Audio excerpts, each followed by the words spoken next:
Assalaamu calaykum daawade kusoo dhawow mar kale iyo taariikhdii dowladdii Cusmaaniyiinta.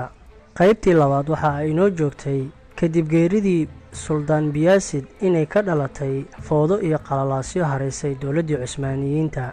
qaybta saddexaad waxa ay ku bilaabanaysaa Suldaan Maxamedkii koowaad oo talada la wareegay 1403 ilaa 1421 miilaadiyada. Suldaan Maxamedkii koowaad oo ahaa Maxamed al-Jalaabi wuxuu ahaa ninkii soo celiyay kala dambeyntii iyo nidaamkii dowladdii Cusmaaniyiinta oo 10 sano burbursaneyd oo ay ku dirirayeen ilmihii Suldaan Bayazid. intaas kadib waxaa soo muuqday dowladdii Cabbaasiyiinta awoodeedii, kadibna waxaa talada la wareegay Suldaan Muraadkii labaad oo talada qabtay 1422 ilaa 1451 miilaadiyada, isaguna ahaa ninkii dowladda awoodeedii mar labaad soo celiyay oo guulo waaweyn soo hoyay kadib markii aabihii Maxamed nidaamkii iyo kala dambeyntii soo celiyay. muddo kadib waxaa talada la wareegay Suldaan Maxamed al-Faatix oo Muraadkii labaad dhalay. taladana waxa uu qabtay 1451 ilaa 1481 miilaadiyada oo ahaa ninkii gacanta ku dhigay dhul badan oo qaaradda Yurub ku yaala oo ay ku jirto caasimadda dowladda Roomanka oo Istanbul loo bixiyay. dagaallo iyo halgan dheer kadib waxaa talada la wareegay Suldaan Bayazidkii labaad. wuxuu talada la wareegay 1481 ilaa 1512 miilaadiyada. isagana waxaa talada kaga dambeeyay Suldaan Saalimkii koowaad oo talada qabtay 1512 ilaa 1520 miilaadiyada. wuxuu ahaa ninkii gulufka jihaadka dhinaca bari u wareejiyay si uu u badbaadiyo dadkii muslimiinta ee Boortaqiiska u dabamaray oo gaaladii reer Yurub badanaa ka jabiyay.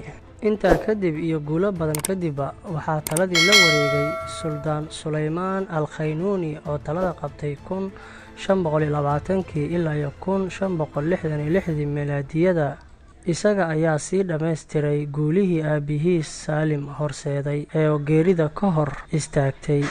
9 suldaan iyo aabbahoodii Cusmaan oo isagu dowladda aas-aasay waa kuwii maamulkii dowladdii Cusmaaniyiinta isaga haray xilligii koritaanka iyo goortii ay fiinta ugu sarreysa ay gaartay. halgan dheer oo socday markii ay Cusmaaniyiinta la galeen dowladihii reer Yurub waagii dambe ay gacanta ku dhigeen. gobolkii reer Yurub ay gacanta ku dhigeen waxaa ka mid ahaa Bulgaria, Romania, Serbia, Greega, Hungary, Albania, Georgia, Ukraine, Bosnia-Herzegovina, Kosovo, Macedonia, Malta, Cyprus, Qobrus, dacalka waqooyi bari ee Talyaaniga iyo kuwo kale oo waagaas magacyo kale lahaa. Imbaradoriyadda ama boqortooyadii Cusmaaniyiinta waxay ahayd tii ugu awoodda weyneed ama ugu baaxadda weyneed taariikhda imbaradoriyadaha.